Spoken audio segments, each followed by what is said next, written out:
ভাইয়া নিউ কোনো কালেকশন আছে? জি আপু আছে। জি ভাই কি লাগবে? কিছু লাগবে? ভাই কালেকশন আছে ভালো। কালেকশন আছে ভাই, শার্ট আছে, এদিকে আছে আপনার, এদিকে এই জন্য এই শার্টটা আছে এগুলো। ভাইয়া লং থ্রি পিস আছে? কি?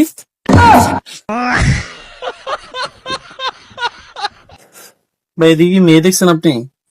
হ্যাঁ ভাই, মেয়ে কন্টেকে ডাক দিল, এখান থেকে 3 পিস নাই, আপনি বলছেন নাকি মেয়ে কন্টে? না না তিনটা শর্ট প্যান্ট দেখান তো ভাইয়া। হ্যাঁ ভাই। জি ভাই, বলছি ভালো ভালো ফ্যান দেখান, ফ্যান। ফ্যান তো আছে ভাই। ভাই এদিকে মেয়ে কন্টে কেউ কথা বলতেছে। ভাইয়া মাশাআল্লাহ অনেক কিউট আপনি।